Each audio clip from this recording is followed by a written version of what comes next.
boy, I told you all on Twitter that you're going to be in for a couple of surprises today. This is the first one. That is right. Viper, your boy, is taking over the live stream. I know you're used to seeing Rob or Dan, but I am in the captain chair today. What is up, people? For those of y'all who are not aware, what's up, people? This your boy Viper, the man about tech. Also, I'm an executive producer with vidIQ, and welcome to our weekly Wednesday Q&A live stream. I am so glad that you are all here with us today.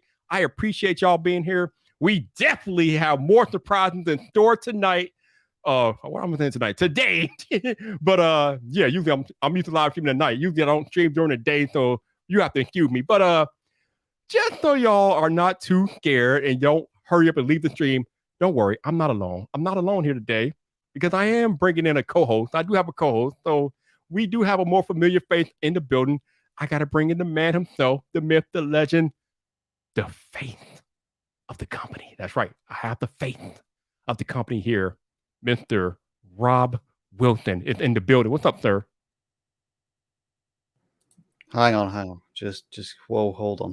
Let it marinate. There we go. Right. I had my computer just spontaneously combusted and decided to change all of my cameras and all of my microphones and all of my headphones onto something completely different. So I couldn't hear a word of your introduction, but I'm sure it was amazing. All I wanted to say is welcome, folks, to the night before Christmas. Happy holidays, everybody. Oh, man, that is going to start. Rob, how are you doing today, sir? I am awesome, Viper. I am so awesome that you led with this, which gave me about 30 seconds to fix all of my technical issues at the very beginning of this. But yeah, we're ramping up to the holiday season. I'm at a point now where I'm basically on my final video of the year to make sure that we have things scheduled throughout the holiday season so you can enjoy your learning as we all take a little bit of R&R. Well, I say we all. Some of us are. Me and you, Viper, are covering the fort prior to Christmas, then post-Christmas week. Dan's coming in, and I think you're going to be hanging around as well. Is that right, Viper? Yeah, I'm like one of the 3 people working this week and next week. The whole you're the trooper. You're the real hero. The whole company is on vacation for the next 2 weeks. It's kind of crazy, but we are here. And we are live. And again, we have other surprises for y'all today. So hang out for a little bit. But Rob, normally we have a set topic for these Q&A live streams, and then we get to a point where we will ask the audience questions, and we will get to that. But I figured today we will talk about something, Rob, that we normally don't really talk about too much on these live streams. Live streaming itself. Yeah. I mean, obviously we live stream twice a week here on vidIQ, and live streaming itself is becoming more and more of a thing. We know it's a thing with other platforms like Twitch and, TikTok is live stream, Instagram is live stream. But YouTube is pushing live streaming heavily, and they're pushing it so heavily that they're also going after top talent on other platforms that are streamers. I mean, we know YouTube brought over Dr. Disrespect. They brought over, I think, Dr. Lupo as well. Ludwig is now on YouTube exclusively. The 1010 man, I think he called. He's now on YouTube. So live streaming is becoming more of an important factor for YouTube, and I figured we could talk about some live streaming practices and different things like that, since we are both experienced live streamers. Experience being an operative word, and we're actually going to put this live streaming experience to the test later on, but that is a little bit of a tease. You know what's funny, Viper, is that I have probably done now, let's see, quick calculation, I have probably done in the region of 350 to 400 live streams since I've been with vidIQ, because we do 2 every week. Right. And so, over 4 years, that's approximately 400. And I still feel as if I am a complete novice at doing live streams just because of all of the things that still go wrong. And, developing a show format, keeping people engaged. I still feel very much that when it goes to live streaming, and I don't know if this is a good thing or a bad thing, but I try and be as almost like spontaneous as possible. Like, even though we do have quite a lot of structure in the live streams on a Tuesday when we do channel audits, where did we end up yesterday? We were trying to do harmonies to the claw. How do you plan for nonsense like that? sometimes the best live streams aren't planned, but I understand what you're True. saying. I myself have done over almost 500 live streams now on my own channel. So between me and Rob, almost 1,000 times live streaming. And like you said, sometimes even when we do try to plan these live streams out, they still don't go according to plan. You can still have technical difficulties right before the stream goes live, even though we've done this so much now. It's just, but that's the beauty of live streaming. The beauty is that you never know what you're going to get. You never know what can happen on a live stream, and that's both good and bad. More good for the viewer, more bad for the creator. But we make it work, man. We make it work. The one thing that you do know is going to happen on every vidIQ live stream is that I'm going to try and play a video off YouTube, and it's not going to work. It's just going to buffer and buffer and buffer. Thank you, StreamYards. Isn't that crazy? You know, isn't that crazy, eh? Speaking. So let me ask you this, and let's try and kick off this question about like motives for a live stream. Viper, why do you live stream? What is the benefit of it for your channel? I love that you asked me the question because I feel like it's very important. So first, I should probably note that I have a separate channel for live streaming because when I first started doing these like 2.5 years ago, YouTube wasn't very kind to live streaming on your main channel if you upload regular content as well. It's a lot better today, especially if you know what you're doing. But the reason why I live stream, Rob, is that you can make videos and you can have people comment in the comment section of those videos, and that's all good and well. But if you want that closer bond, if you want that real-time one-to-one interaction with your audience, we got Wisco Ted out here. We got Jack Movie Talk out here. We got Omega MC Gaming out here. If I want that one-to-one conversation connection with those guys, then I want to live stream. Because live streaming is the only way that the audience can interact with us creators directly one-to-one. And it is so important, in my opinion, to build that bond with your community that you can't get through a comment section. I don't know how you feel about that, though. I'm getting distracted again because I just realized that my channel, why is this missing? How do you fix this? I don't know. I've done that. Oh, because you are because on the other screen you have the I realized that. I don't know how to switch it.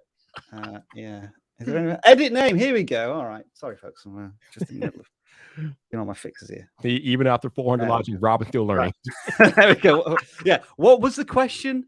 You asked me why do I live stream? Yes, and you've thrown that question back at me, which you are right to do. At vidIQ, I've always felt that live streams are very much for an existing community, in that the videos on demand will reach out to new audiences, and they may subscribe, they may not, but hopefully they're going to return to more content. And once they see that we're giving advice on a particular topic, be it how to get more subscribers, how to get more views, and then they see an interactive live stream where they can potentially take their learning and understanding more personal, and we talk about their channel, then I think that adds so much more value to the community. And I've always tried to treat as much as possible live streams as something for the viewer, to get them as engaged in it as possible. So sure, absolutely, we're kind of introducing this live stream as a conversation between you and I, Viper, but very soon we're going to open this out to the entire audience, with them asking us questions and perhaps beyond that. But again, we're kind of teasing that a little bit. Oh, we are such teasing today. Oh my goodness. But yeah, live streaming is, like I said, I feel like live streaming is so important as a creator if you're trying to build a community, because again, it gives you that one-to-one interaction with the community. Like a couple of them are mentioned in the chat. There are quite few feelings as an audience member on YouTube, as a creator, saying your name or your channel name. Like even me, who've been doing it for 4 years, like when a bigger creator like shouts out Viper and says Viper in their live stream, it makes you feel some type of way. And that is the power of live streaming, that one-to-one interacting that makes it feel like the creator is talking directly to you. It's a special feeling, man, when you have that connection between creator and audience. And that is the power of live streaming. It's amazing. Well, let's kick this off in the most simplest of ways, which is to do some shout outs. Ooh, hello. Okay. But we're going to do this in a slightly unique way. Ooh. Whether or not you're celebrating Christmas, let's say it is a time of the year when you're giving or receiving gifts. Happy holidays. So in your shout out, can you tell us either the thing you want most for Christmas or the holidays, or the best gift you're giving to somebody else for Christmas. For example, I don't know if I should say, no, I can't really say this because, some people maybe haven't even received this gift from vidIQ yet. So I think we'll have to keep that one a secret. But for example, a really good gift that my wife got me last year was what you see right now, which of these Sony, what was it, MX4000s? XM3. Those are the XM3s. I think you got them last year. No, I'm pretty sure it's the XM4s. Okay. I'm almost certain of that. It's one of those gifts where you would never buy them yourselves because they are ridiculously expensive, but you would be more than happy for somebody else to buy them for you. Yeah. And I will say two things about these headphones. In terms of noise cancelling, they are the most phenomenal pieces of technology I have ever used. Like, you get on a plane and you can't hear the engine noise. However, they are one of the most uncomfortable headphones I've ever worn. Really? And yeah, I always feel as if they're squeezing my head too much, and if I loosen them, then they fall off. So there you go. What about you, Viper? What would be your best gift you've received or given to somebody recently? Well, like you, I don't want to talk about what vidIQ gave us because some people might not have received it yet, and I don't want to spoil it for them. But I've been pretty fortunate this year. Through different opportunities that I've had this year, I've been able to give away multiple things. I've given away year-long subscriptions to Xbox Game Pass. I paid for a creator to come to Vid Summit this year, so that was pretty awesome. Wow. Yeah. Yeah, I've just done different things, man. That's probably the best though. Paying for my friend Technically T to go to Vid Summit. Because what happened with that was I paid for my ticket originally because I didn't know I was going to be going through other means. But then when Daryl Eats invited me to be an MC at Vid Summit, he told me that they were going to cover my entire expense. I'm like, oh, I brought a ticket. They're like, we can refund you, or you can give it to somebody else. So I gave it to one of my friends. So I'm like, you know what? I could get the money back, but I'll give it to. I want as many creators to have this Vid Summit experience as possible. So I just passed my ticket on to a friend of mine, and he was able to come, and he had the time of his life, and it just went well. So that's probably the best thing I've done for somebody this year. So those are our gift receiving and giving stories. Let's look at the chat a little bit now. I'm just going to bring some up. If you want to see any Viper, just bring them up. So McNoob saying they're hoping to get their hands on a G Pro Superlight for Christmas. I don't even know what one of them is. I don't know what that is either. It sounds like a light. I want to say it's a mouse, just because I feel as if I'm Logitech. G Pro sounds like you might be on something. Koi Fish Gaming. You're always getting an Oculus VR headset. You're gonna have fun with that one. Yeah, is this the Christmas present of last year or this year? I got one last year, but I know a lot of people are getting one this year. I brought my advice this year. Oh my, yes, it's lovely. My advice is just get Beat Saber, because it's that game that you once you play it, you say, all right, I get VR now. I can't do it. And then when you want to demonstrate to anybody else, you just let them play that for 2 minutes. It's like, I tried it. I can't do it now. I wasn't done for that one. I think you're in the exception of one.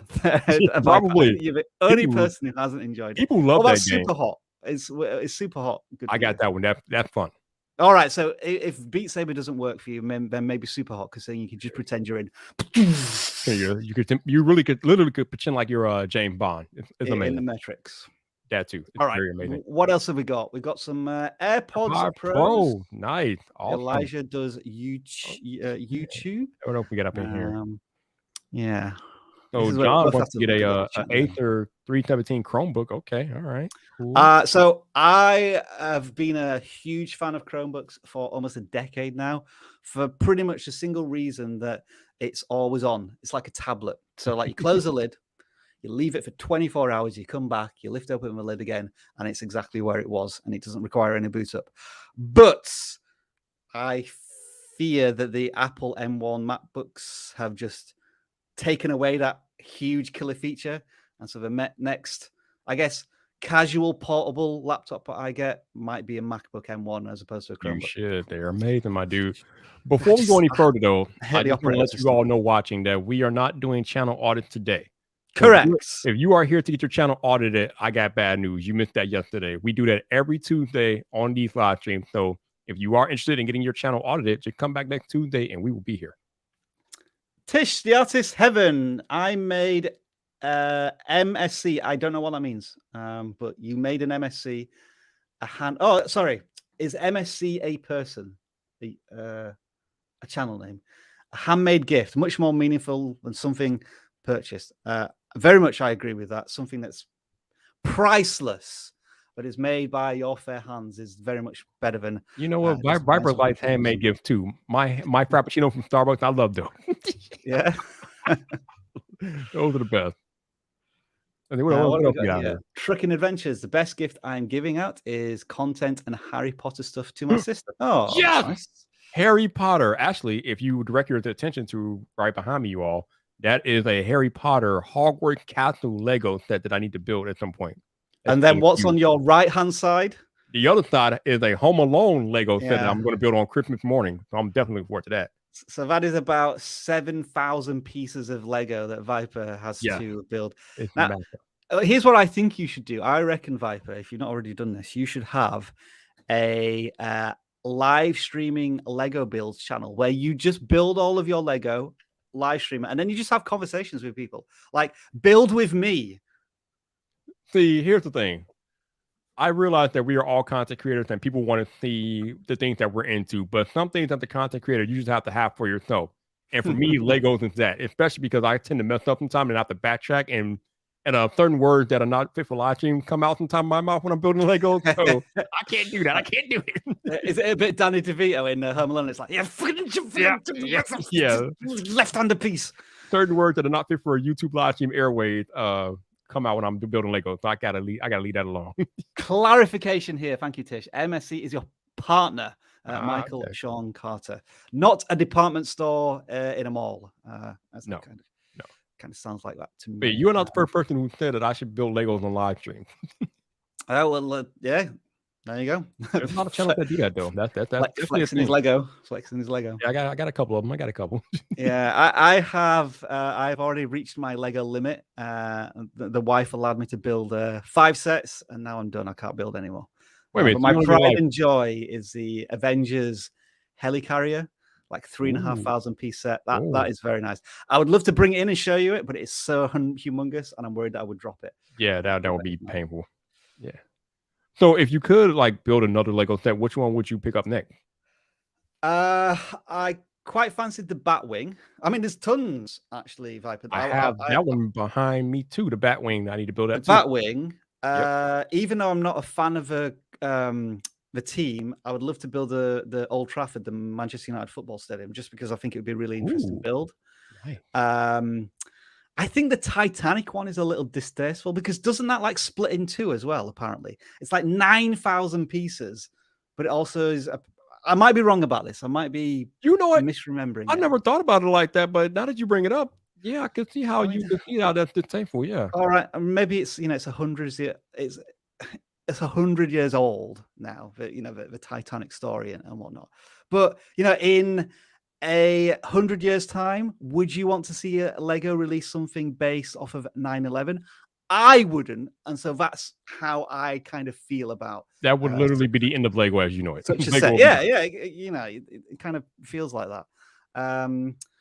Yeah, so now I'm maybe me misquoted here. Like, give me a second, I'm gonna find out if that is true. Hey, McKenna. Hey, a Viper build them too. Okay, I am not a collector. I'm a builder. I build them. Okay. Actually, if you look over my shoulder here, both of those Batmobiles are Legos that I have built. That is the 1989 Batmobile at the top, and the bottom one, the one I just did like 3 weeks ago, the Lego Bat Tumbler, the 2021 one that was released earlier in November. So maybe it doesn't split in two as it did in real life, but there are compartments to it. But I guess many Lego sets are built like that, aren't they? So maybe I was a bit wrong. But look at 9,000 pieces. That's at least a month of a build, isn't it? Are you aware, Rob, that they just released Star Wars AT-AT, I think it's called? I would definitely want to do the Star Destroyer before that. That's one I would love to build. The 4,000 piece one, mate? Is it? Okay. All right. Oh, hang on. I've just found one that this is what I'd want. Oh, okay. Oh, yeah, I've seen that one. Yeah. I can get down with that. That's kind of like a neutral football stadium, so like nobody would really give me a hard time about building Barcelona one. Yeah, I like the look of that. Well, but again, the problem is I don't have any. I literally do not have any room left in my apartment. I need to get a new house. I need to get a house before I buy any of this stuff. So that's what's the blocker for me. Nick. So there's a lot of people asking for advice on their YouTube channels in the chat, and obviously so can we're vidIQ, and that's what we do. But Rob, I think this is a good time as any to talk about something that we're offering that's brand new in relation to people getting their questions answered by vidIQ coaches. What a wonderful segue that is. Yeah, we are going to have some conversations in this live stream just about YouTube in general, but they tend to be a little passive because we're not having like direct conversations, although, you know, a little bit of a teaser there. But what we're looking to do in the new year is to try and get you more involved in YouTube conversations with like-minded people, as well as the professional experts. We have 3 awesome auditors on the vidIQ team who go by the name of Travis and Jeff, who you see regularly in our Tuesday channel audit live streams, along with Alexi, who makes very rare but very insightful appearances on live streams. And they currently do one-to-one YouTube channel audits with our Boost Plus coaching service. But what we're looking to introduce to you in the new year is a new group coaching experience, which is to try and find a middle ground between where people really have the funds to invest in themselves and pay sometimes several hundreds of dollars, whereas this is more catered to the creator who's maybe just started monetizing their content. They're earning, you know, maybe $50, $100 a month, and they're looking for ways to reinvest this into their channel. And one of the ways we want to encourage people to do this is to make their creative experiences not just a solo, solitary thing where you're working by yourself, you're trying to figure out everything by yourself. And if you just had that one nugget of useful advice from another creator who's already figured that out, and then something that you could share back with them, that's where we get this group coaching conversation going. And so we have an introductory price on this at the moment. Instead of $150 a month, it is $99 a month. So we're slashing 33% off the cost of it. And it will give you access to the following things, which is 2 one-hour group sessions per month. You also get to question Travis, Jeff, and Alexi about their thoughts on the conversations that you're having. But it's not just the direct conversations that you're having.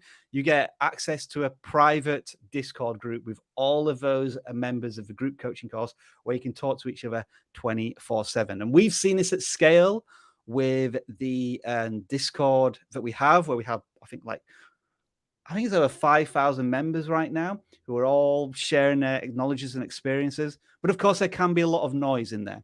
When you really drill it down into 5 to 10 people, really focusing on their goals and achievements, you can learn so much more, so much faster. Mm-hmm. And this is all part of this group coaching service that we're looking to kickstart in 2022. So the details are here. There's also a link in the live stream description. Let me just check that is there. It is vidiq.com/group coaching, or you can just use a link directly that you can see in the description. And I'll also have this banner running down here in case you want to find out more, Viper. So yeah, I mean, it's something that we do a little bit at vidIQ. You know, we have quite a lot of creators in a team. We have our own, I guess, Slack channel. That's the equivalent of our Discord channel. We do. Where we have conversations about what's going on in YouTube. And occasionally, when we get together and have meetings about products or marketing, there comes a point where we just kind of hijack the conversation and we just start talking about YouTube, don't we? Yes, we do. So when we unveiled it on yesterday's stream, a lot of people in the chat said it's kind of expensive, and it's not the cheapest thing in the world. But here's the thing: if you take the coaching and it helps you grow your YouTube channel, it will literally pay for itself like 5 times over, 6 times over, 7 times over. You will make your money back, okay? Because when you grow your channel on YouTube and you get those opportunities to make money, opportunities that were not afforded to you before your channel grew, yeah, you will look back and laugh at the money that you paid for this coaching course. So think about it. Think about it as an investment into your channel and yourself and your growth. Yeah, we're trying to fit all categories of creators, like the people who are just starting and don't have any money to invest.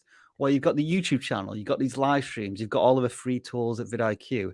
And if you've just started monetizing your channel, then we've got the pro level of vidIQ, which is $10 a month.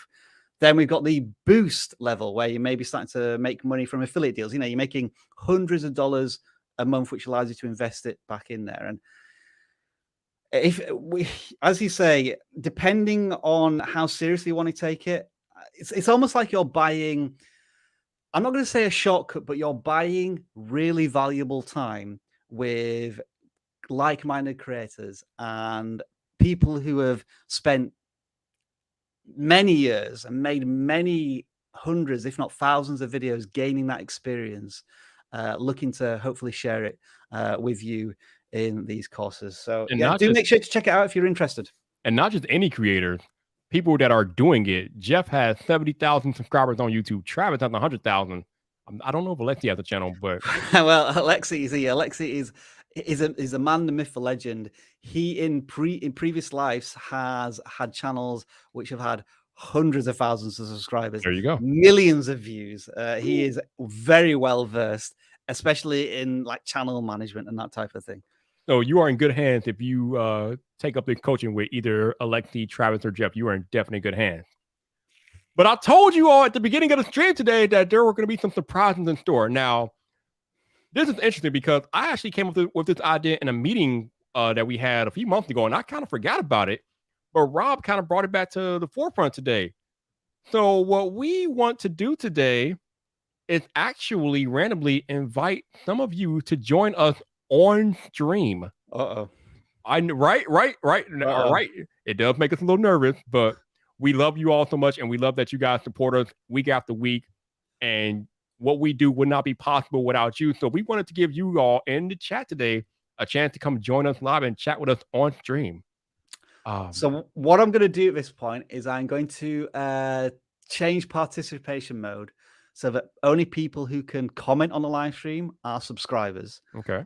So that makes sure that we have people who are properly invested in the channel and they want to learn more.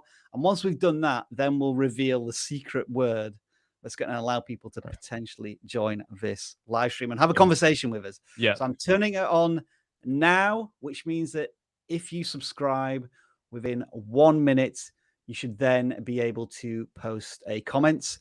We're going to reveal what that is in literally seconds. Okay. Literally seconds. So, but there are rules to this, you all. You just can't come in here and go buck wild. That's not we're not having it. So there are rules. Number one, you need to have a webcam and microphone, obviously, because I mean, while StreamYard can do audio only, that's no fun. So you need to have a webcam and a microphone, both working in order to join us. I mean, that goes without saying. You need to be in a quiet environment because there's nothing worse than live streaming with somebody who cannot control their background, their environment. So if you're not in a quiet environment, it's just not going to work. Number three, and this pretty much goes without saying, but I'll have to say it anyway, just so you understand. If we bring you on here, make sure that your environment and the way you conduct yourself on stream is above board. vidIQ is a brand. It's a global brand, okay? It's not like me inviting you on my channel or Rob inviting you on his channel. This is a brand. This is a brand channel. So we have to conduct ourselves in a certain way that's brand friendly. So no profanity, please. That's not going to work. Make sure your environment looks neat and up to par and all that good stuff. And just be prepared to have some genuine conversation. Here's the other thing. We're not here to like analyze your YouTube channel and do audits and all that stuff. We're inviting you guys on here to just have a casual conversation about YouTube with us, okay? So this is not us bringing you on here to grill you and all that stuff. We're not doing that. We basically are inviting you on here as we would invite any other guest that we bring to these live streams. So just be prepared to come chat with us, more or less. All right, shall I bring it up, Viper? Also, the last rule is that you have to have a Twitter account because that's how we're going to communicate. Yeah, you have to have a Twitter account because that's how we're going to communicate the link or give you the link. So that's the easiest way to do it. So if you don't have a Twitter, Sorry. A very good point. Right. Okay. So we apologize in advance if this goes wrong, but hey, it's a live stream. It's a live stream. Let's go. And that's how it works. So what we would like you to do now that you've subscribed and you can post messages, this is the very simple word hashtag that you need to type into the chat. Only do it once because it will not count multiple entries. And so we'll just let this run for 3 or 4 minutes to get as many entries as we can. And then we will pick one person through the StreamYard's giveaway tool to invite up onto the stage, so to speak. And I guess I would also add, when we bring you on, try to think of a question or a conversation starter so we can kick this off. We don't want you to come on and say, hey, random channel 748, what's your question? Have a think about it. In order to enter this, you have to have a webcam and microphone. You have to have a Twitter account so we can contact you on Twitter to bring you in here, and just come in here like you got some sense, pretty much. Because I will not hesitate to kick you out if you're not above board. I don't care. So can I add a special Rob Wilson rule as well? Oh, absolutely. Your question or conversation cannot be, how do I get more views, or how do I get more subscribers? No. Has to be more sophisticated than that. Yes. None of that basic stuff. We're not doing that today. This is going to be fun, Rob. I'm excited about this. It's going to be something. It's certainly going to be something. That's the beauty, though. We don't know. We just don't know. All right. We'll give it another minute. See, this is the fun of live streaming, because now we're going to invite somebody to come on here and have a conversation with us. Like, again, these are things that doesn't happen on regular YouTube channels. Like, people that don't live stream, they don't understand this interaction we're about to have. This is unique. All right, I'm going to do a countdown now. So I'll count down, and then we'll draw our first person. So we're going like 10, 9, 8, 7, 6, 5. I've done this wrong. 4, 3. I can't count. 2, 1. I'm going to press the button. You ready, Viper? Press the button. It's done. We're drawing somebody. All right. We are drawing. Who's going to come join us for conversation? Who is going to come join us for a combo? Here we go. So the first person joining us today. Oh, yes! It's fixed. Yes! It is fixed. Yes! Oh my God! Artist's heaven. This is justice. This is poetic justice right here. Yes. So can you DM us on Twitter? And once you DM us on Twitter, we will be able to share with you the link to join us. Yes. Tish, you know what to do. You know what to do, Tish. And she's a live stream veteran, so she knows how this goes. So I have no worries. She certainly is, yeah. I'm wondering if she's mid acrylic pouring right now. Well, I'm assuming if she enters, she's available. So I do. Tish, hit us up on Twitter. It would certainly be an anticlimax if she entered and couldn't actually join us. This is gonna be fun. So we're just waiting now for Tish to DM us on Twitter. No, we're not dropping the link in the chat. That would be correct. That'd be bad. We do not want to create a Christmas bun fight here. No, because Rob Sandy might be watching. All right, she tweeted us now. Cool. Oh, she actually tweeted us. Is she? Oh, she's going to tweet us. DM us. Yeah, you need to DM us to yeah. Or we can just DM her. Interesting side note. I mean, we've been talking a little bit about Mr. Sandy, the big man, the kingpin here at vidIQ. We found out yesterday the origins. We got the origin story. We did of the vidIQ name. So if you want to find out what that is, I think it was about an hour in yesterday. Yep. You can find out why we are called vidIQ. But you can't find out why his glasses failed, or you can't find that out. These are actually like real hardcore ones as well. These are not the tacky Chinese sets that you get. These are like CNC drilled ones, whatever that means. All right, we received a DM, so we can give her the link. Yeah, I've shared the link. All right, Tish, you know what to do. It's so interesting because I talk to Tish all the time, but I've never had her on a live stream, so this should be fun. You're on Clubhouse, yes, all the time, right? Having conversations. Mm-hmm. So as we wait for Tish to get in here, she won't be the only one that comes here today. So don't think you guys missed out. We're gonna do this a couple more times today. So don't worry.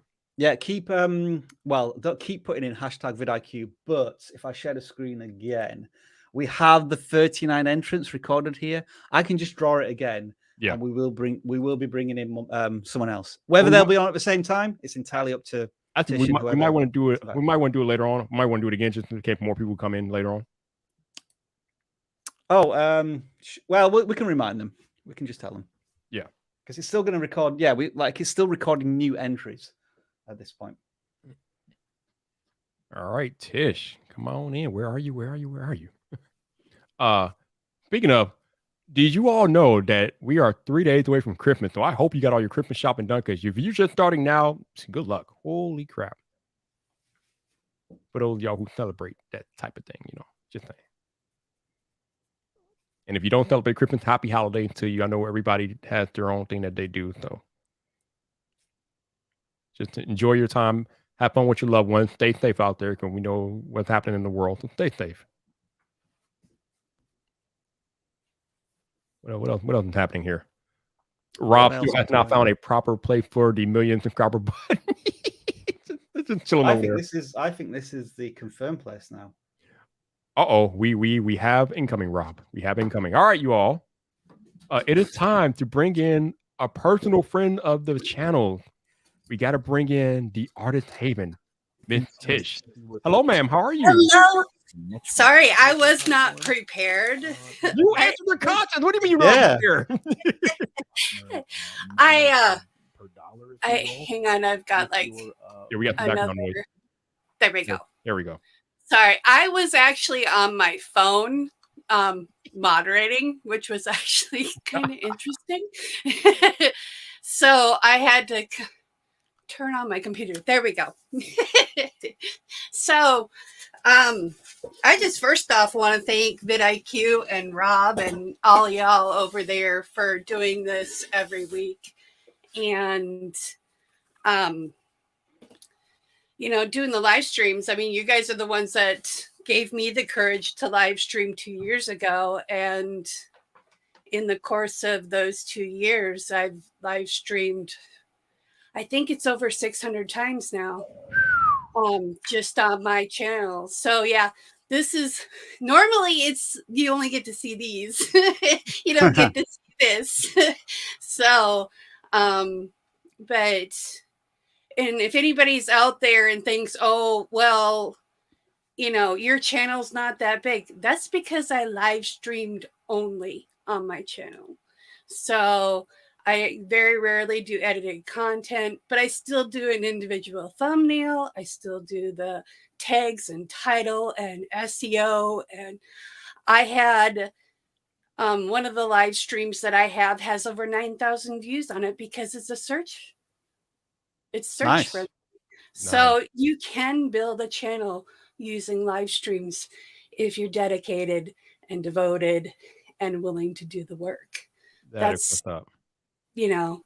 So, and people like Rob and Viper and that motivate you. So, but I want to know more about this group thing that y'all got going on. With the group mentorship or whatever you're calling it. Where are Jeff and Travis and Alexi? Where are they? We need backup here. We need backup.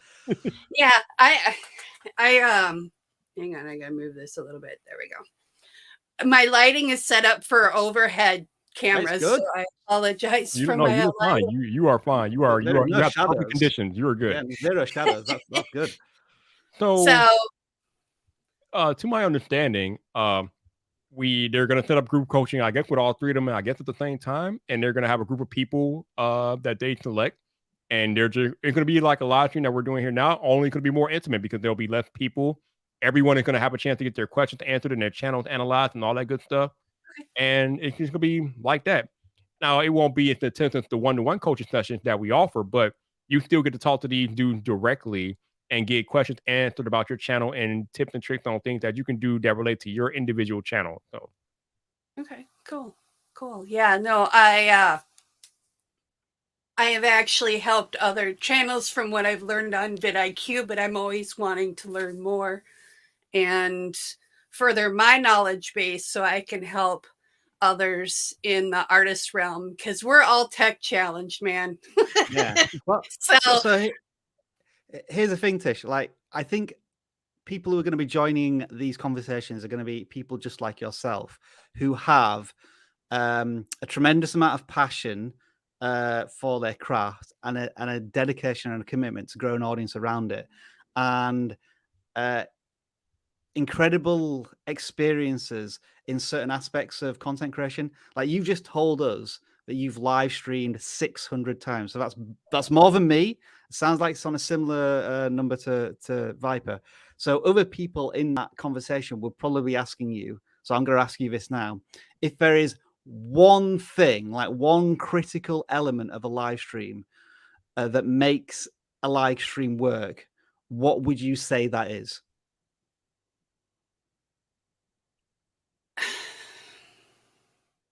just one thing is Yeah. audio. Audio Okay. is king. It doesn't matter what you look like. I mean, I do my art. I do, we have a bunch of people that come on for Artapalooza, a bunch of different artists, and we're all over the world. But if the audio isn't right, if someone's tinny, if someone's got an echo, people will drop off like flies. So make sure your audio is good and make sure everybody that's involved in your stream, their audio is good. And if something happens, roll with it. Yeah. Because if it's going to happen, it's going to happen on a live. Yeah. I have had everything possible. I've had sirens right outside my door. I've had rap music and metal music from my neighbors playing. Like, it was drowning me out, my microphone out. It was so loud. So, I mean, I've had, people come on and drop the F-bomb. It's just, if it's going to happen, it's going to happen on live, and you just got to roll with it. And you just got to have fun with it and go, oopsie daisy, let's not do that again, So, but yeah, just have fun. Be you. Don't be afraid to be perfect, because perfect is a myth like luck. So just be you. It's YouTube for a reason. ooh, I love that advice. So two things I've learned from there is that all of this type of jazzy stuff, it's not really that important. Like switching, using the right software to begin with, at least. It is making me dizzy, dude. Making sure that everybody can be heard and heard and listened to well. And then, like, another nugget you just dropped there was right, there we go. Sorry, Viper. I'm trying to get it back to, which one is it? Is it that one? No, it's not that one.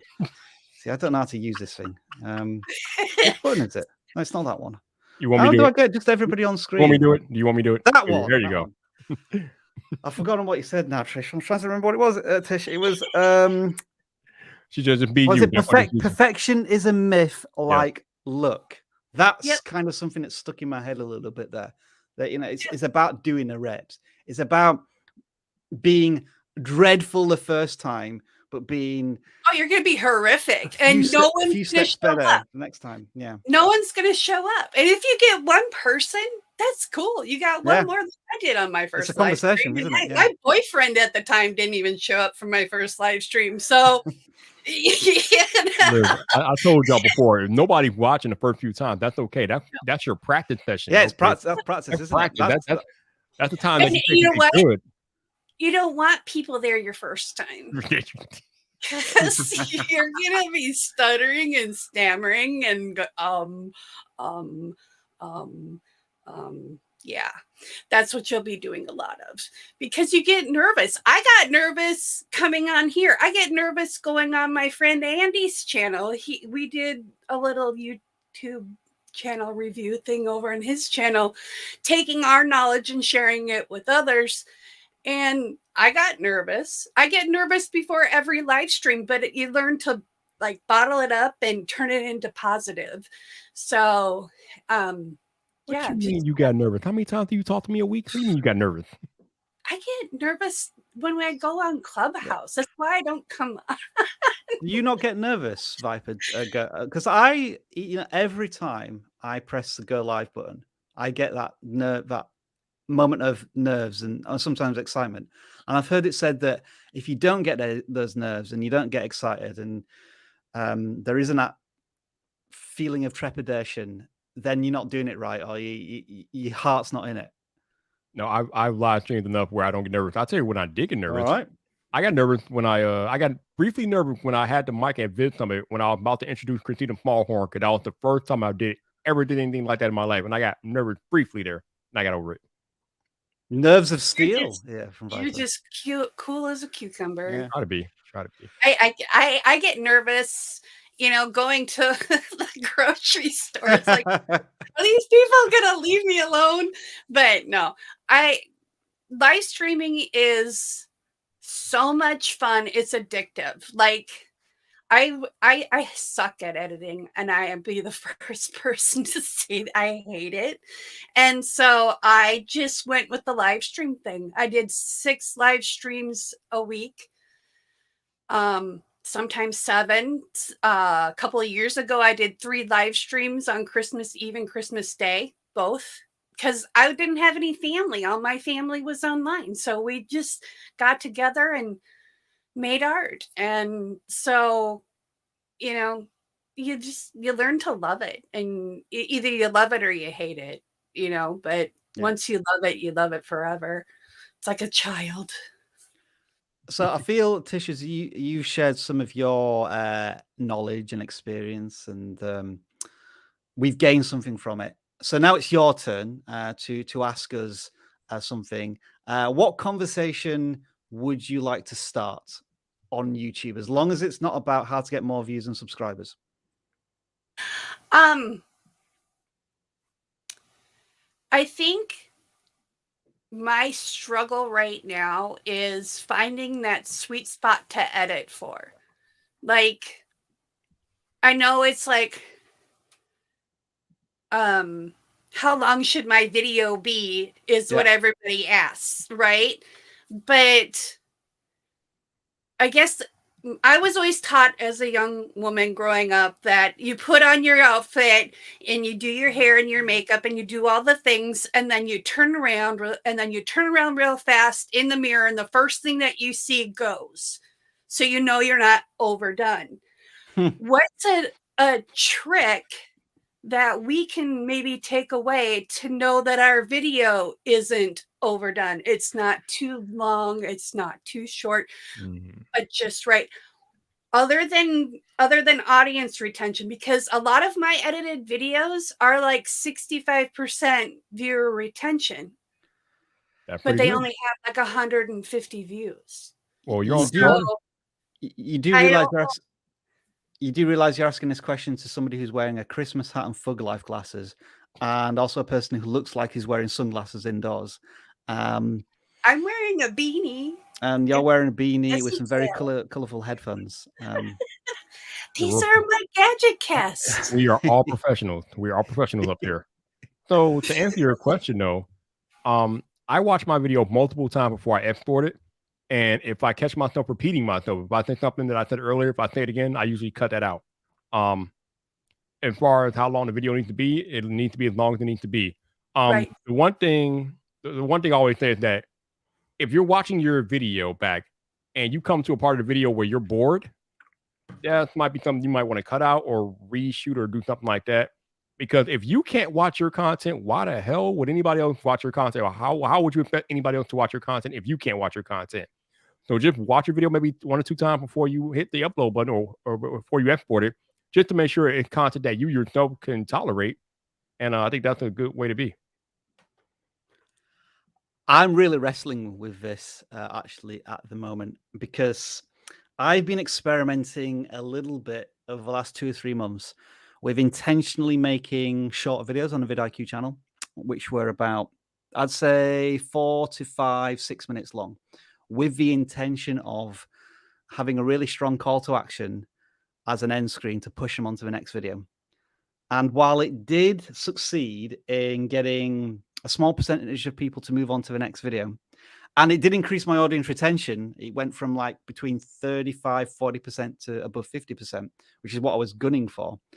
I didn't notice a significant increase in YouTube sharing the content and getting more views.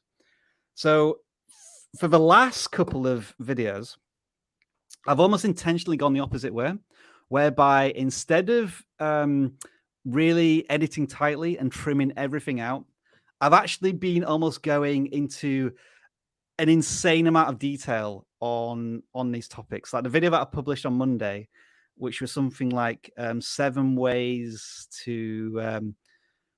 to do after your video is published. I decided to make that a 20-minute epic. And I've also done another one, which is 20 minutes long, because I'm testing like, is it Always actually testing. true? Is it actually true that audience view duration matters? Or is it just like, if you can get your watch time above a certain number in a particular video topic, then YouTube's going to share it more? And I'm actually finding there's evidence to suggest that, just in my experience on the vidIQ YouTube education channel, that people seem to favor watch time over average view duration. But I'm not giving this as advice to anybody. This is what you found. This is a conversation, and that's what I'm finding. But I need to do some more testing on it. And yeah, like I've got these videos are killing me because they're taking ages to film and edit. But like you said, Tish, I've got to test it to find out where the truth lies for my channel. I say my channel, the vidIQ channel. The video, yeah. Wait, it's your baby. It's a channel. Don't let them fool you. Yeah, it kind of is. I kind of want to say I do 99.9% of the work, but that's a little unfair to my colleagues. Dan. Oh, So it's getting spicy. Okay. So Tish, I got a question. He's just not here to defend himself. They do this. Viper, make sure you encourage Dan to do this to me next week when I'm not here to defend myself. Oh, he will. So I got a question for you, Tish. Yes, dear. You've been here longer than I have, as far as being on the vidIQ channel and supporting vidIQ and different things like that. Even though I've been using vidIQ practically since I started content creating, but the actual channel, you've been here longer. So I'm curious to get your thoughts, Tish. What does vidIQ mean to you? Well, first, for me, it's a community. I mean, I know Travis, I know you and Rob and the Dans, all of them. And the people in the chat, Andy and Nikki from different, I can't think of her channel name. Anyway, all the people in chat that I talk to every week, it's, hey, how you doing? Zanzarius, Zanny, just everybody. But for me, it's you guys do the testing and figuring stuff out so I don't have to. I'll take what you say and test it for myself. But it's like you do the heavy thinking so I can focus on making content. I can focus on, finishing art and working on web pages. Here's all the tools I need to do what I need to do. So, you don't know how nervous that makes me feel when people actually say, in the flesh, I listen to what you say and I implement what you suggest. And then I think, oh, actually somebody's done this. I hope it worked. Sometimes it works, sometimes it doesn't. But yeah, I have a different audience than you guys do. Very true. I have artists, and our attention spans sometimes are like gnats. It's here 1 second, gone the next. So, I think I've learned the most that I've learned from vidIQ, and helping other people help themselves is kind of my whole channel. For 2022, we're changing kind of direction from the fluid art niche into more of a broad spectrum art community where we're doing like things for all artists. to help them. Just because I got burnt out of the fluid art, I'm kind of burnt out on it, and I need to do something new. And we already have a great community, and so we're just going to roll with it. And we're going to help out other people. That's what we're all about. And that's what vidIQ is all about, is helping out other people. Absolutely. So I love it. I've been here. I mean, Jeremy is it Vest? Yeah, Jeremy Vest. Yeah. Yep. When you two were doing the channel audits, that's how long I've been here. So that's going back at least 2.5 years. Yep. And yeah, I guess just before I forget, let me just say, Tish, on behalf of everybody here at vidIQ, from a community perspective, just thank you for turning up. Thank you for policing when it needs to be policed, our community. Because, you know, I do, I guess, through that 60-second video that introduces the channel audits, I make sure to thank the moderators there, but I don't do it personally every time we're on a live stream because I just forget. So I just want to make you know that it makes a huge difference to us. It saves us an incredible amount of time. But as you say, it helps build a better community. And so I am very, very thankful that you and others do that on a regular basis. Thank you. Thank you. We appreciate to know that it's noticed. Yeah, so. I think Viper, I mean, maybe one of the objectives for us in 2022 is to try and build a better bond with our moderators and get them more involved, because it's just something that I've not been able to do in the past, you know, keeping regular contact with moderators and stuff. Yeah, I think I would like to do more of this stuff in 2022, to be honest with you. This is pretty fun. Well, yeah, so it's great. Thanks for mentioning that. Tish, you're more than welcome to stay on for longer, but I think, shall we add somebody else to this conversation if we can? Absolutely. Yeah. Let's bring on someone else. I can hang out for as long as you. Yeah. This is my holiday week. So. There's my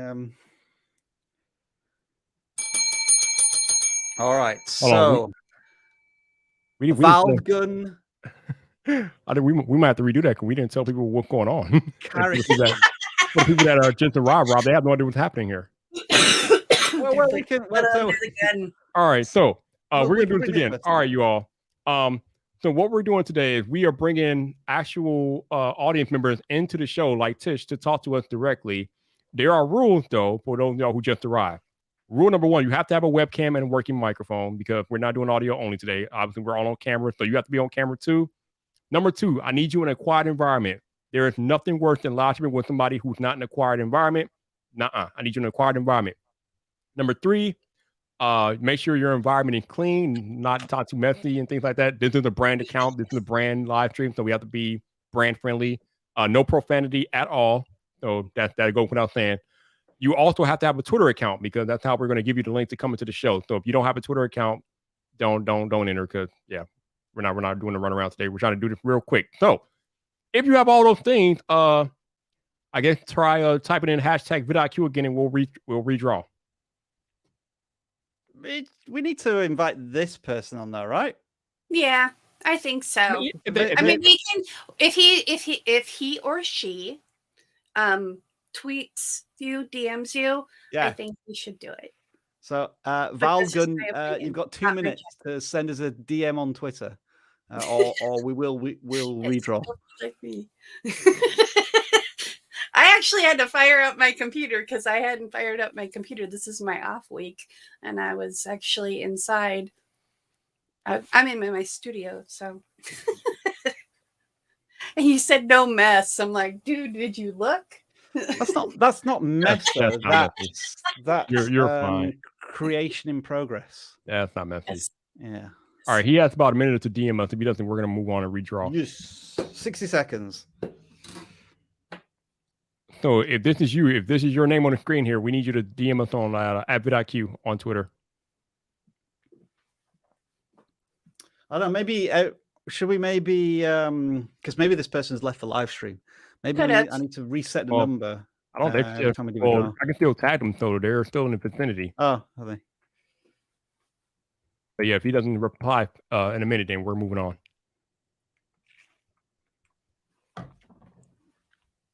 Actually, Rob, we should probably switch up the tag here just to make sure we get new fresh entries. So should I draw one more time with this one, or should we refresh the tag? We should refresh the tag. Use a different word. Yeah, refresh it. And All you right don't then, have to do the hashtag either. You can just put a word. So let's do a quick. We'll do a 10-second countdown. 10, 9, 8, 7, 6, 5, 4, 3, 2, 1. Rob. That's it. Well, we tried, dude. We tried. All right. Okay, we did try. Right. Okay. Sorry. Maybe next time. So what phrase should we have? They can type in Rob. That's fine. People are just going to type in my name. All right. You can type in Rob. It's easy. Yeah. All right. All right. Yeah. So there, you just got to type in my name, Rob, because I am so vain. And we'll give people 60 seconds to do this. Yeah, you don't need to do a hashtag. You just need to type in Rob. Just type in my name. Yeah. Make sure you type in exactly as you see it on screen. And you only need to do it once. Yeah. As you see on screen. Y'all don't follow directions. You are not following directions, people. And my timer's going down when that hits a 0. I just told y'all to type it directly as you see it on screen. And some of y'all There all you go. tapping out there. You're not listening. You're not paying attention.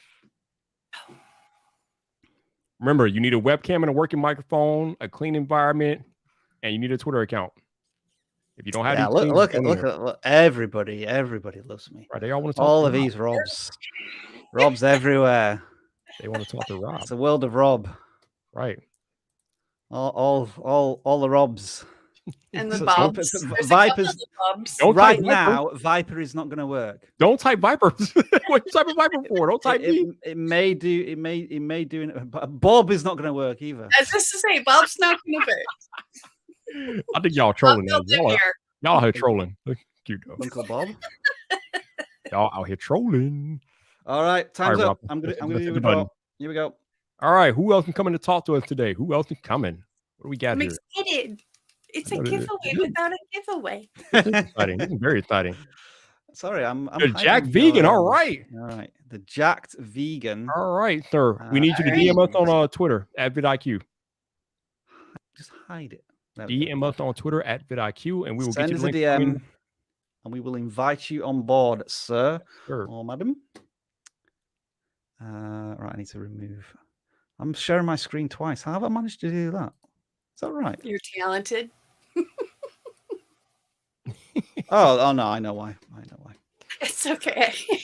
Right. I'm still trying to figure out all the new StreamYard things. So it's like, wait, I got hotkeys now. Just remind Yeah, me, I spent Tish. hours setting up these hotkeys on Stream Tish just Deck, reminded me. and I just never use them.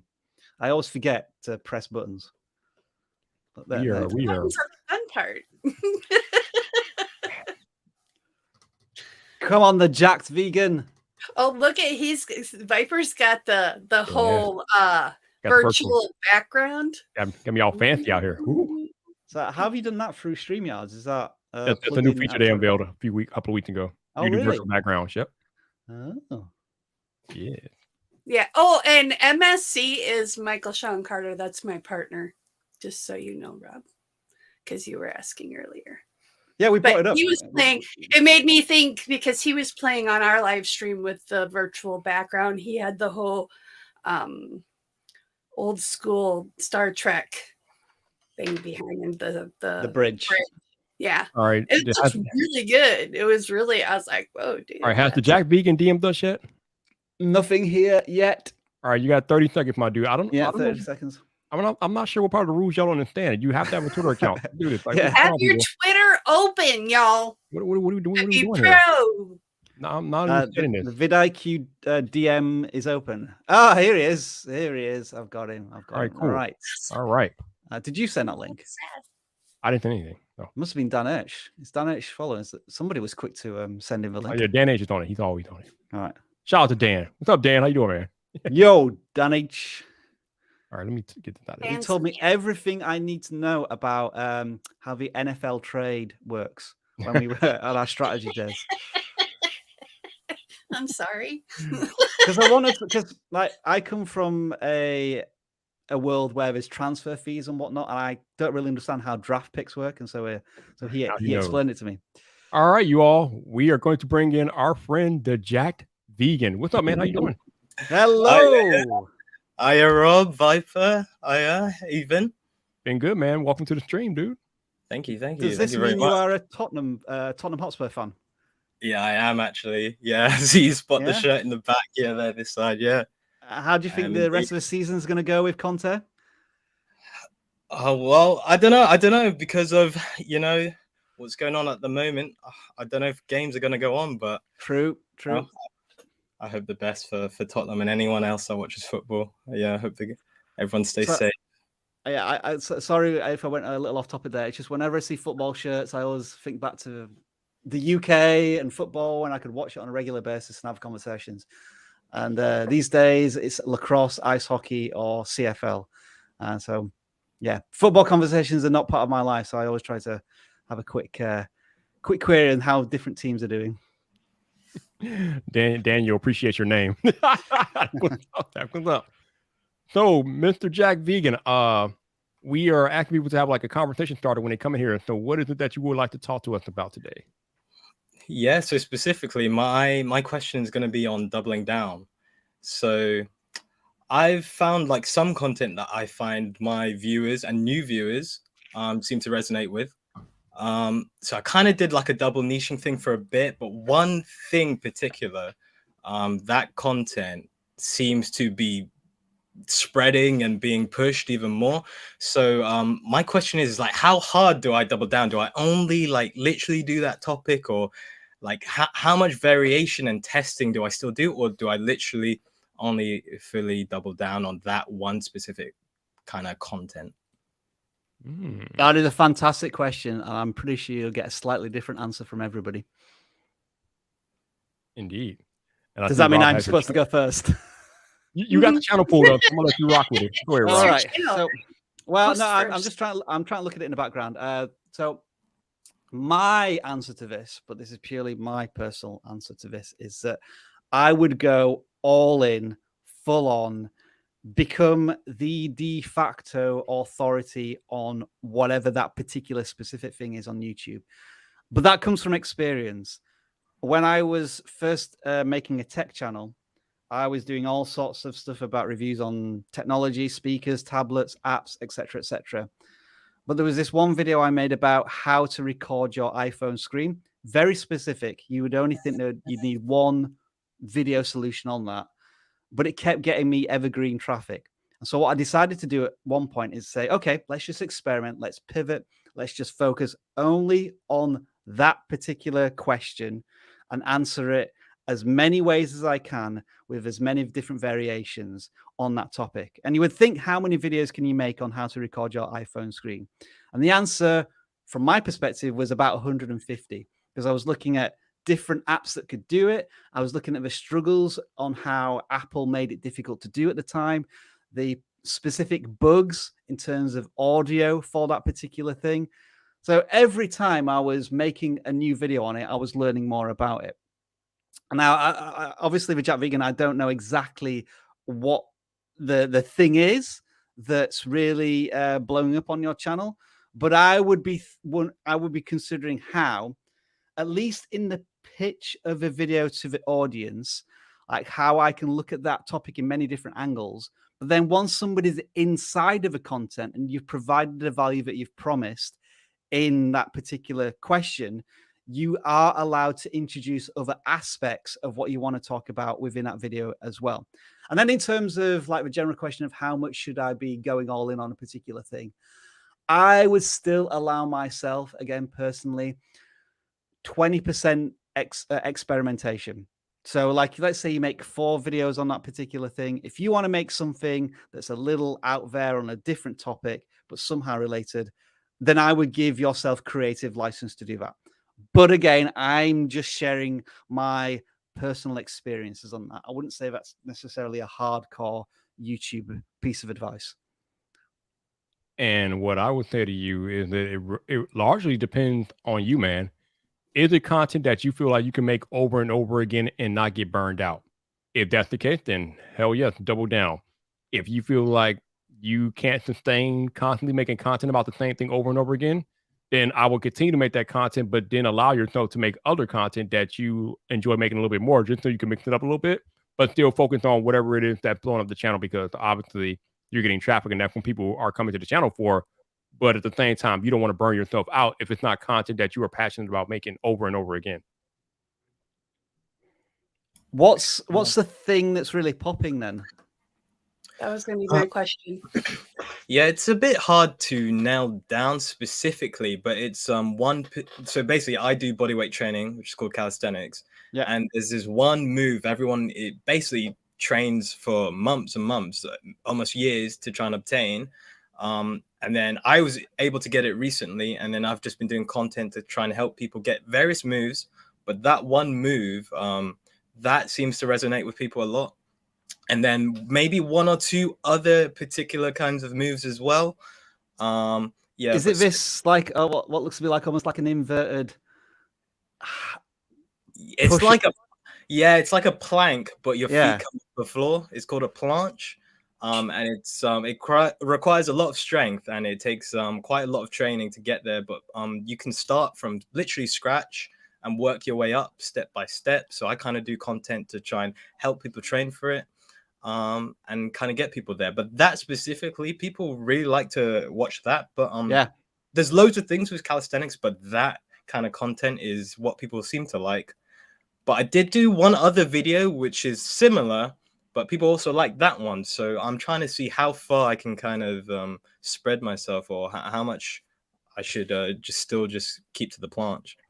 You see, one way you can do this is that you can pitch the video, because there's many ways you can do this. Like, let's say if you want to incorporate 5 different positions in a video, you could just type. The way you could pitch it is that the pitch of a video, the thumbnail and the title, really emphasizes the planche. But then once you've delivered on that, then you could talk about 3 or 4 different things in a video. And if people are still watching, they've now clicked that you've provided the value that you promised, but then you're adding a ton more value beyond it. You could try that and then check the audience retention. I think people tend to worry that they have to talk about the thumbnail and the title means that that's the only thing they can include within the content themselves, whereas the thumbnail and the title can sometimes just tease the main aspects of the content, but there can be so much within it.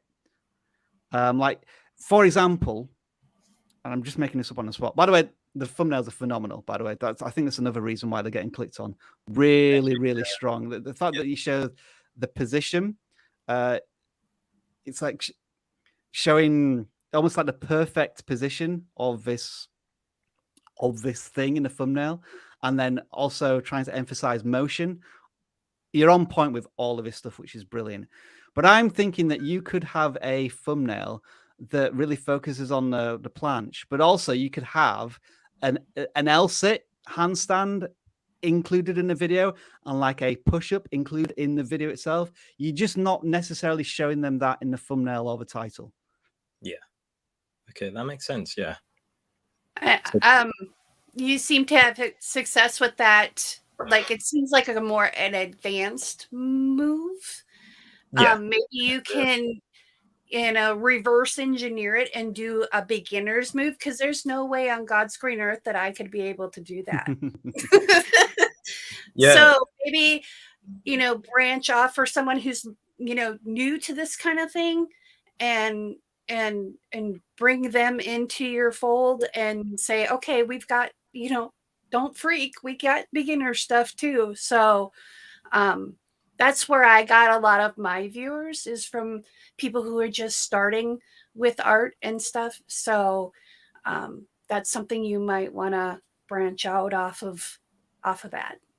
Yeah, I recently made a video trying to do that kind of aspect. Like, look, if you aren't already like somewhere close to getting the full move, then here's where you start. And I kind of take them through my routine. That did well. So yeah, I'll probably try and focus on that. That's a good idea.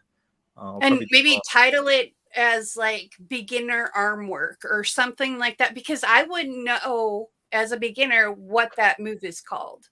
Yeah. So, you know, don't necessarily just call it that word. Call it something that someone who's completely fitness stupid me, you know, would say, okay, I need to find some arm exercises. What do I, you know, beginner arm exercises, you know, kind of thing. Yeah. Okay, that makes sense. Yeah, the only reason I think the actually including the word, I think it's sometimes it does help, because if you somewhat know about calisthenics, you know that move.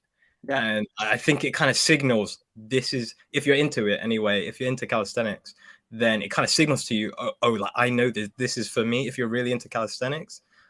But yeah, trying to tie that in so it's a bit more universal, especially for beginners. Yeah, that's a good idea. I think I'll try and do that.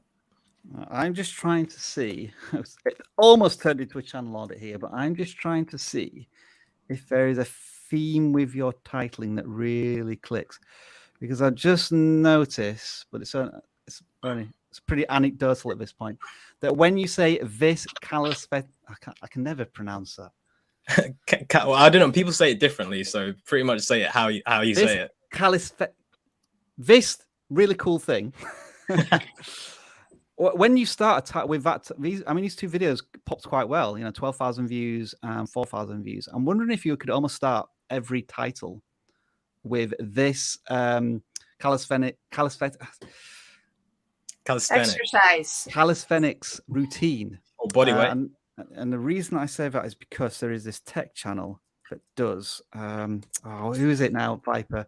It's Matt's iPhone 13 leaks and rumors. He has this strategy whereby he has a titling structure where he almost fills in the blanks, and I'm trying to remember who it is. Oh, I've forgotten. I will say that I did take you know, that recent video you made saying what to do, or however many things it was to do after you upload. I have been changing some of the titles like sometime after upload and just seeing. So yeah, some of them I have changed over time and just seeing what works. But those two you did pick out, I did just upload them like that, and they did, you know, just kind of work quite well, and I haven't changed those ones. So this channel has a strategy of release date and price. So that is the constant in all of their titles, and they almost just replace the products. So like iPhone SE 2022 release date and price, iPhone 4 Pro release date and price.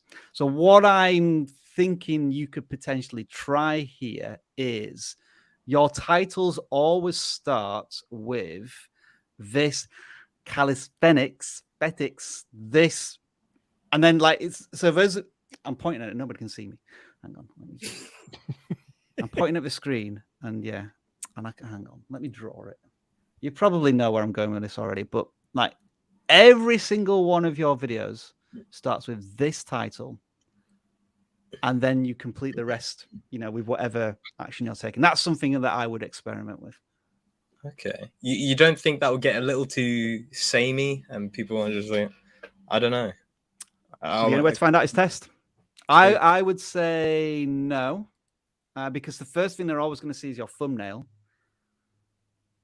Yep. The thumbnail will differentiate it. Yeah. I mean, just test it. What I would say is test it for 5 videos and see what happens. Okay, sounds like a good idea. If you want to, of course. I want to stress, I'm not saying that that's what you should do. That's what I might experiment with if it was my channel, because you're getting spiky views at the moment, aren't you? Like some videos get like thousands of views. Some videos get, you know, why is this one getting 700 views? Why is this one getting 600 views? What's the pattern here? Yeah, that's the thing, because I feel like I was double niching, sort of, in a kind of way. Like the content was like one's diet, one's fitness, but quite specific fitness. And they both kind of work, but I feel like the planche specific fitness stuff really just flies for some reason. Yeah. Well, all right. So hopefully you've got some interesting thoughts out of that. I don't want to say it's definite strategies because we're trying to keep this as a conversation. So what I want to ask you, the jacked vegan, do you have a name that we could call you other than Yeah, it's Jake. It's Jake. Jake? Okay, so Jake, I would like to ask you about your thumbnails because they are awesome. Sweet. Thank you Really very much. fantastic. So my question to you is, how have you gone about making the thumbnails? Are you making them yourselves, or did you decide that I know this is an important part of YouTube and I really need to spend time on it? Because I would say for a channel of your size, the thumbnails are usually not of this higher quality. You usually start to see this when somebody's got 10,000, 20,000 subscribers. Yeah, I got a lot of comments, even just from random people. Like, I sometimes I post these videos on other socials, and people say, "Oh, yeah, like, what do you use to make the thumbnails?" But yeah, I literally just use Photoshop. So I take the pictures just on a camera, either my phone or the kind of DSLR Canon camera that I have, and then I literally just make them purely on Photoshop. I've just used Photoshop a while, so I'm kind of just like at least decent with it.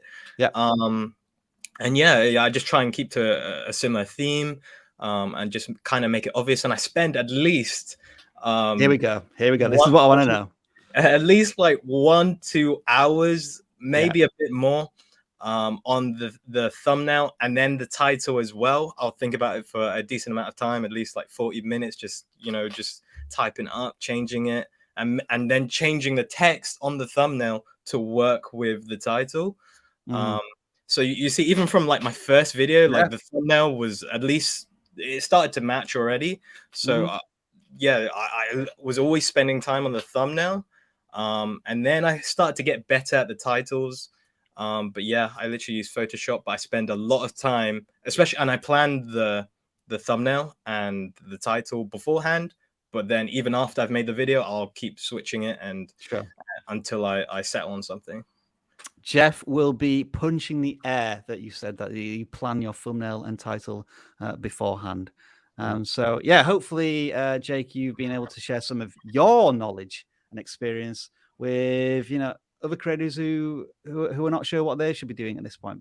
But yeah, I just want to say, when did you start? How long have you been at this now? I think it's just over a year. Over a year? Yeah. So I think you're in a good spot right now. I think you and I assume you've monetized at this point, or you're very close to it. Literally just at the start of this month, I got monetized, which is pretty awesome. Congratulations.